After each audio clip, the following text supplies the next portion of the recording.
हर इंसान को ऐसी बीवी की चाहत होती है जिसे स्वादिष्ट खाना बनाना आता हो, लेकिन यहाँ तो मोहन को ऐसी बीवी मिल गई जो सिर्फ और सिर्फ खाती रहती थी और ज्यादा खाने के चक्कर में वो इतनी मोटी हो गई थी कि उससे बैठकर उठ पाना भी मुश्किल हो जाता था। लेकिन फिर भी वो खाना नहीं छोड़ती थी और रात दिन बस खाती रहती थी। दरअसल शादी के वक्त मोहन को नहीं पता था कि उसकी बीवी इतनी भुक्कड़ है, क्योंकि मोहन की अरेंज मैरिज हुई थी। शादी से पहले मोहन अपनी बीवी शेफाली से एक बार भी नहीं मिला था। अपने एक रिश्तेदार के कहने पर उसने उससे शादी के लिए हाँ कर दी थी।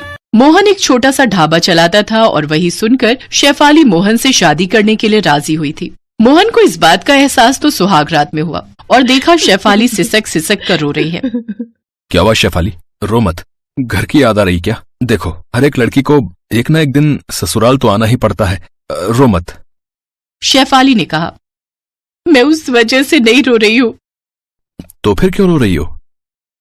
मुझे भूख लगी है। पूरे 1 घंटे पहले मैंने मिठाई खाई थी, उसके बाद मैंने कुछ नहीं खाया।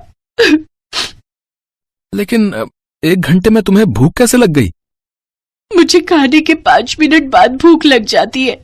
आप 1 घंटे की बात कर रहे हो, मुझे खाना ला कर दो। अब ठीक है, मैं खाना लाता हूँ। शादी का खाना बच गया था। उसमें से मोहन ने शेफाली को बटर नान और छोले ला कर दिया। अरे वाह, ये तो मुझे बहुत पसंद है।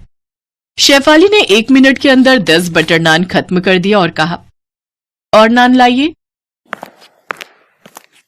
मोहन और 10 नान लेकर आया। शेफाली ने वो भी 1 मिनट के अंदर खत्म कर दिया। और लाइए। अब नान तो खत्म है। तो फिर राइस, बिरयानी और मटन लाइए। मोहन दौड़कर खाना लाने लगा और शेफाली खाती गई। और लाइए। अरे सारा खाना खत्म हो गया शेफाली। मुझे कुछ नहीं पता, मुझे खाना लाकर दीजिए, मुझे मैगी बनाकर दीजिए। इतना खाने के बाद भी शेफाली की भूख खत्म नहीं हुई। मोहन ने एक साथ 10 पैकेट मैगी बनाकर दिया और मैगी खाने के बाद शेफाली ने कहा, हाँ अब थोड़ा ठीक लग रहा है, चलिए सो जाइए। शेफाली रजाई ओढ़कर सो गई। मोहन भी सो गया और नींद में शेफाली एक के बाद एक जहरीली बदबूदार गैस छोड़ने लगी। अरे ये क्या, ये किससे शादी कर ली मैंने? इससे अच्छा तो मैं पूरी जिंदगी अकेला रहता। लेकिन अब पछताए होत क्या जब चिड़िया चुग गई खेत। ये तो बस शुरुआत थी। अगले दिन सुबह उठकर घर की जितनी भी सब्जियां थी शेफाली वो सब कच्ची खा गई। मोहन ने उठकर देखा तो रसोई में खाने के लिए कुछ भी नहीं था। ये क्या, यहाँ तो कुछ भी नहीं है। मुझे क्या पता, मुझे भूख लगी थी इसीलिए मैंने सब कुछ खा लिया। अब मुझे दोपहर को फिर से भूख लगेगी, तब मैं क्या खाऊंगी? ठीक है, मैं ढाबे से तुम्हारे लिए खाना भेज दूंगा। मोहन बिना नाश्ता किए ढाबे पर चला गया, लेकिन उससे शेफाली को कोई फर्क नहीं पड़ा। वो बस खाने के बारे में ही सोचने लगी। दोपहर को ढाबे से मोहन ने 2 प्लेट बिरयानी भेज दिया, लेकिन 2 प्लेट बिरयानी खाकर भी शेफाली का पेट नहीं भरा। शाम को मोहन के लौटने पर शेफाली जोर जोर से रोने लगी। अब क्या हुआ, क्यों रो रही हो? खाना तो भेज दिया था मैंने। 2 प्लेट बिरयानी से मेरा पेट नहीं भरा। आपको तो पता है मैं कितना खाती हूँ, मुझे कम से कम 20 प्लेट बिरयानी चाहिए। 20 प्लेट? शेफाली मैं गरीब हूँ, ढाबे से ज्यादा पैसा आता नहीं है। ऊपर से तुम इतना ज्यादा खाओगी तो कैसे चलेगा बताओ? और अपना वजन देख रही हो? अरे ऐसे ही वजन बढ़ता रहा तो 100 बीमारियां आकर जकड़ लेंगी तुम्हें। क्या? आपने मेरे खाने को और मोटापे को लेकर ताना मारा। मैं चली जाऊंगी, मैं आज ही मायके चली जाऊंगी।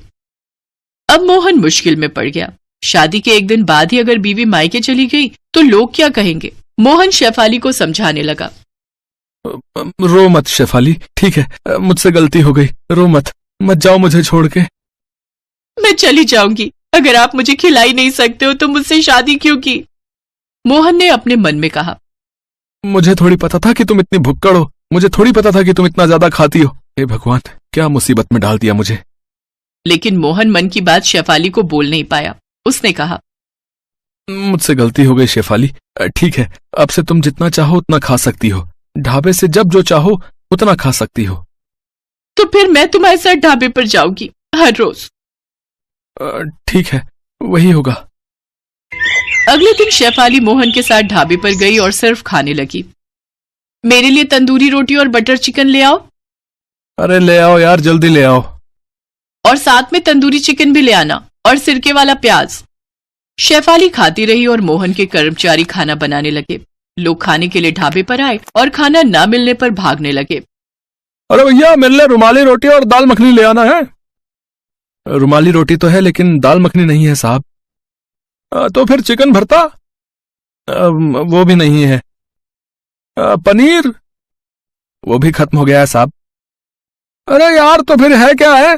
ठीक है, जाओ, सिर्फ रुमाली रोटी ले आओ, नमक के साथ खा लूंगा।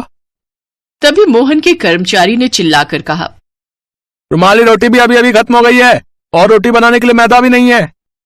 अरे यार, मुझे इस ढाबे पर आना ही नहीं चाहिए था और कभी नहीं आऊंगा। कस्टमर भागने लगे और शेफाली खाती रही। मोहन का दिल जोर जोर से धड़कने लगा। हे भगवान, ऐसे ही चलता रहा तो मुझे ढाबे पर ताला लगाना पड़ जाएगा। पता नहीं मैंने शादी की ही क्यों। शाम को सारा खाना खत्म करने के बाद शेफाली सोने के लिए घर चली गई। मोहन मुंह फुलाकर ढाबे पर ही बैठा रहा। उसका कर्मचारी वहां आया। क्या सोच रहे हैं मालिक? तेरी शादी हो गई है? नहीं मालिक। कभी मत करना, और करेगा भी तो पहले से लड़की के बारे में जांच पड़ताल कर लेना। मेरी तो जिंदगी खराब हो गई है, लेकिन तू अपनी जिंदगी खराब मत करना। हिम्मत रखिए मालिक, मालकिन को एक ना एक दिन समझ में आ जाएगा कि इतना ज्यादा खाना अच्छी बात नहीं है। तब तक मेरे फोटो पर माला चढ़ चुकी होगी। इसके बाद 1 महीने तक शेफाली ढाबे से खाना खत्म करने लगी। मोहन और गरीब होता गया और महीने के अंत में लोगों से उसे उधार भी लेना पड़ा। मोहन जब सब कुछ छोड़ छाड़ कर भागने की सोच ही रहा था, तभी एक रात को अचानक से शेफाली के सीने में दर्द होने लगा। बहुत दर्द हो रहा है। शेफाली सीना पकड़कर बैठ गई। मोहन उसे तुरंत अस्पताल ले गया और डॉक्टर ने कहा, शेफाली जी, छोटा मोटा हार्ट अटैक हुआ है आपको। Heart attack? लेकिन कैसे? क्यों? अभी तो मेरी उम्र इतनी कम है। हार्ट अटैक उम्र देखकर नहीं, लाइफस्टाइल देखकर आता है। आपको ये सब खाना बंद करना होगा। आपके शरीर में कोलेस्ट्रॉल बहुत ज्यादा है। मुझे इतनी जल्दी मरना नहीं है, मैं मरना नहीं चाहती हूँ। आपको काम करना होगा, खाना कम करना होगा, नहीं तो फिर से हार्ट अटैक आ जाएगा। शेफाली डर गई और उसके बाद से वो पूरी तरह बदल गई।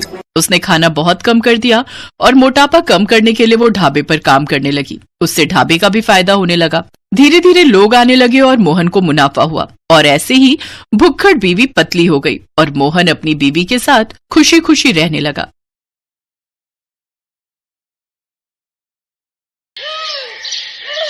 शुभी के रिश्ते की बात चल रही थी। लड़के वालों का फोन आया। शुभी के पापा योगेश प्रसाद ने फोन उठाया। जी नमस्ते भाई साहब। जी 5 बजे रेस्टोरेंट पहुंचने का टाइम है। हम भी टाइम पर पहुंच जाएंगे। क्या हुआ जी? समधी साहब क्या कह रहे थे? यही कि हम टाइम पर पहुंच जाएं। तुम शुभी को कह दो, जल्दी तैयार हो जाएगी। हमें उनके आने से पहले ही रेस्टोरेंट पहुंचना है। शुभी और उसके पापा मम्मी और उसका छोटा भाई रेस्टोरेंट पहुंचते हैं। उधर योगेश प्रसाद भी अपनी पत्नी शर्मिला, बेटे रजत और कुछ रिश्तेदारों के साथ रेस्टोरेंट पहुंचते हैं। सुनो जी, भूख इतने जोरों की लग रही है। घर पर जल्दी जल्दी में 4 गोभी के पराठे, 2 कटोरी दही और सिर्फ 1 कटोरी छोले ही खाए थे। थोड़ी देर से आते तो 2 पराठे मेथी के भी खा ही लेती। चुप भी करो शर्मिला, है थोड़ा धीरे बोलो। जो मन हो मंगवा लेना। अभी रेस्टोरेंट के अंदर तो चलो। विन्नी अपनी मम्मी के साथ अंदर पहुंचो, मैं राजेश के साथ आ रहा हूँ। शर्मिला का स्वभाव भुक्कड़ था। उसे कहीं भी जाना हो भूख पहले लगाती थी और वो बेहिसाब खाने लगती थी। उसे अपने पेट पर कंट्रोल नहीं था। कहीं शादी ब्याह में जाना हो, किसी फंक्शन में जाना हो, वो सबसे पहले खाना ढूंढती थी और खाने की चीजों को सामने देखकर उसका खुद पर कंट्रोल कर पाना मुश्किल होता था। रेस्टोरेंट के अंदर सब लोग बैठ जाते हैं। साधना शर्मिला से खाने के लिए पूछती है, बहन जी आप सबको क्या क्या पसंद है वो बता देते तो हम ऑर्डर कर देते हैं सबके लिए। जो जो जिसको चाहिए वो पसंद का आ जाएगा। वैसे sambar, dosa, noodles, chilli potato, momos और मंचूरियन, फ्राइड राइस हमने अभी ऑर्डर कर दिए हैं। डिनर से पहले ये स्नैक्स में ठीक है ना बहन जी? अरे ये तो छोटी मोटी चीजें हैं बच्चों के मतलब की, ये तो मिनटों में हजम हो जाएंगी। आप एक काम कीजिए, 8 प्लेट छोले भटूरे, 6 प्लेट कचौड़ी आलू और 20 समोसे ठीक रहेंगे। ये सब मंगवा लीजिए। सुनो जी, इधर आना जरा। बंदे तो ये सिर्फ थोड़े ही आए हैं। 4 ये खुद घर के लोग हैं और 1 इनके ननद और नंदोई और उनके 2 बच्चे। पर ये इतना सारा खाना ऑर्डर क्यों कर रही हैं? शर्मिला जी, शुभी की होने वाली सास है, कुछ बोल नहीं सकती। मैं ऑर्डर देकर आता हूँ। पंकज बेटा जरा मेरे साथ आओ। और फिर भुक्खड़ शर्मिला ने बिना कोई शर्म किए सब खाना मिनटों में चट कर दिया। फिर वैसे मीठे में अगर रबड़ी जलेबी और मिल जाए तो। जी जी बहन जी, मैं अभी ऑर्डर कर देता हूँ। पंकज बेटा, काउंटर पर बोल दो कि यहाँ के लिए जो गुलाब जामुन ऑर्डर किए हैं उनके साथ रबड़ी जलेबी भी भिजवा दें। वैसे तो मैं इतना खाती नहीं हूँ, पर आज मेरे बेटे की शादी पक्की हो रही है तो इसी खुशी में थोड़ा बहुत मैंने सोचा खा लिया जाए। आप सब जोर दे रहे थे तो मुझे खाना पड़ा। अच्छा योगेश प्रसाद जी, अब हम चलते हैं? और फिर कुछ दिनों बाद धूमधाम से शुभी और राजेश की शादी हो जाती है। शुभी शादी के बाद फेरा डालने जाती है। परिवार के सब लोग शुभी के साथ जाते हैं। शुभी, तेरे सास ससुर को जो भी पसंद है बता दे, मैं वही मंगवा भी लूंगी और काफी कुछ घर पर भी बना लिया है। अरे मम्मी, मेरे ससुराल वाले सब कुछ खा लेते हैं, आप चिंता मत करो। सुनो जी, भूख के मारे आते निकल आई हैं। नाश्ते में सिर्फ गोभी और पनीर की पकौड़े खाए थे ताकि थोड़ा खाली पेट रखूं तो यहाँ अच्छे से खा सकूं। ये चिप्स और ड्राई फ्रूट से भला पेट भरता है? विन्नी, सुन जरा देख कर आ, शुभी को रसोई में गए आधा घंटा हो गया है। मम्मी थोड़ा वेट करो, आ जाएगा कुछ न कुछ खाने के लिए, भूख पर थोड़ा कंट्रोल कर लो। लो आ गई भाभी। आप सबके लिए ये दही भल्ले मम्मी ने भिजवाए हैं। बस दही भल्ले ही बनाए हैं क्या या कुछ और भी? जी बहन जी, ये आपके लिए मैंने राज कचौड़ी भी बनाई है। शुभी बता रही थी आपको राज कचौड़ी बहुत पसंद है। वो तो मैं वैसे ज्यादा कुछ खाती नहीं हूँ। कभी कभी राजेश ऑफिस से आते हुए बनवा लाता है तो 1-2 चम्मच जबरदस्ती दे देता है तो खा लेती हूँ। वरना मुझे खाने पीने का इतना शौक नहीं है। शर्मिला को इस तरह से कहते हुए देख विन्नी और राजेश उसकी शक्ल देखकर हैरान रह जाते हैं। मम्मी अच्छा झूठ बोल रही हो, सबसे पहले चटकारे लेकर तुम ही खाती हो। शुभी, वो जरा हरी चटनी और पकड़ाना, और ये इमली वाली सौंठ तो बहुत ही स्वादिष्ट है। जी वो मम्मी घर पर ही बनाती हैं ये गुड़ और इमली की चटनी। साधना, एक काम करो, शर्मिला बहन जी को थोड़ी कचौड़ी और चटनी साथ में बांध कर दे दो। अरे योगेश प्रसाद जी, साथ में क्या करना है, खा तो लिया इतना कुछ सबने है, और अब सबका पेट भी भर चुका है। अब भाई साहब इतने प्यार से बोल रहे हैं तो थोड़ा पैक करवा लेते हैं। साधना बहन जी ने इतने प्यार से बनाया है तो उनका भी तो मान रखना बनता है। शर्मिला के स्वभाव के बारे में सब रिश्तेदार जानते थे, पर कोई भी शर्मिला के मुंह पर कुछ नहीं बोलता था। एक दिन शर्मिला की सहेली पुष्पा की बेटी की शादी थी। मेरी बचपन की सहेली है पुष्पा, आज देखो वक्त कैसे बीत गया, अपनी लड़की की शादी करने जा रही है। हमारे राजेश की शादी में भी वो आई थी तो हमें भी जाना चाहिए। मैं तो कहती हूँ हम पूरे परिवार के साथ शादी में जाते हैं, उसे अच्छा लगेगा। ठीक है शर्मिला, जैसा तुम ठीक समझो। शुभी और राजेश को भी कह दो एक बार साथ चलने को। सब लोग शर्मिला की सहेली पुष्पा की लड़की की शादी में पहुंचते हैं। बधाई हो पुष्पा, बेटी की शादी की बहुत बहुत खुशी हुई। शर्मिला, तुम सपरिवार आई हो, मुझे भी बहुत खुशी है। सब लोग डिनर करके जाना, तुम परिवार के साथ एंजॉय करो, तब तक मैं मेहमानों को देख लेती हूँ, ठीक है? विन्नी, मुझे तो बहुत तेज भूख लगी है। वो सामने स्नैक्स के स्टॉल है, चलकर कुछ खा लेते हैं। मम्मी, मैं अभी नहीं जा रही, अभी तो आए हैं, एकदम से खाना शुरू कर दे अच्छा नहीं लगता। माँ जी चलिए, मैं आपके साथ चलती हूँ। क्या खाएंगे आप? स्टॉल पर भीड़ है, आप यहीं रुको, मैं आपके लिए कुछ लेकर आती हूँ। शुभी शर्मिला के लिए डोसा स्टॉल से डोसा बनवाकर शर्मिला को दे देती है। शर्मिला शुभी से कहती है, शुभी वो सामने वाले स्टॉल से आलू चाट भी ले लेते हैं। माँ जी आप ये प्लेट पकड़िए, मैं लेकर आती हूँ। सरला, मैंने भी पता नहीं कैसी भुक्कड़ को शादी में बुला लिया। ये शर्मिला तो शुरू से ही भुक्कड़ है, जितने का शगुन का लिफाफा नहीं देगी उससे ज्यादा का तो ये अकेले ही खा लेगी। तुझे तो पता था कि ये शर्मिला अपनी भुक्कड़ आदत की वजह से जानी जाती है, फिर तूने क्यों बुलाया इसे शादी में? छी छी, ये पुष्पा आंटी माँ जी के लिए कितना गलत बोल रही है, और ये माँ जी के पास जाकर क्या बोल रही है। अरे पुष्पा, आओ ना, एक ने वाला डोसे का तू भी खा ले, शादी की भागदौड़ में तूने कुछ खाया नहीं होगा। शर्मिला, नहीं, अभी मुझे बहुत काम है। वैसे थोड़ा कंट्रोल करके खाना, ये तुम्हारा घर नहीं है, ये 5 स्टार होटल है। यहाँ पर हर प्लेट की गिनती होती है। 1600 रुपए की एक प्लेट है, ये तुम्हारी चौथी प्लेट है। तुम थोड़ा तो सोचा करो, किसी के यहाँ शादी में आकर इस तरह से व्यवहार करते हैं। इतने का तो तुमने मुझे शगुन नहीं डाला जितना तुम खा चुकी हो अब तक। मेरी बात का बुरा मत मानना, तुम मेरी बचपन की दोस्त हो, इसीलिए हक से कह रही हूँ। अब थोड़ा ध्यान से खाना, इसीलिए एक प्लेट में ले लेना जो लेना है। बार बार प्लेटें झूठी मत करना, पता चले अब प्लेटें कम पड़ जाएं और लड़के वालों को तुम्हारी वजह से भूखा जाना पड़े। चलो तुम खा लो, मैं चलती हूँ, और भी मेहमान आ रहे हैं। शर्मिला की आंखों में पहली बार आंसू छलक आए थे। उसे किसी ने मानो दिल पर चोट दे मारी हो। जो शर्मिला खाने को देखकर टूट पड़ती थी, आज उसके हलक से निवाला नहीं निकला जा रहा था। ये देखकर शुभी का मन खराब हो जाता है और वो गुस्से में आ जाती है और पुष्पा के पास जाती है।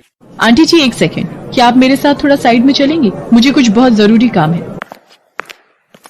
हाँ जी, बोलो, क्या काम है?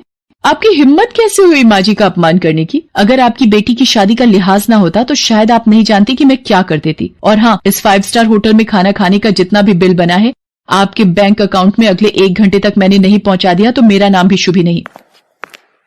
चलिए माँ जी, अब हम यहाँ एक पल भी नहीं रुकेंगे। जहाँ मेरी माँ समान सासू माँ का अपमान हो वहाँ मैं एक पल भी खड़ी ना रहूं। सब लोग घर आ जाते हैं और घर आकर शादी से जल्दी लौटने की वजह जब सबको पता चलती है तो सब शुभी पर बहुत गर्व करते हैं। शुभी शर्मिला के गले लग जाती है।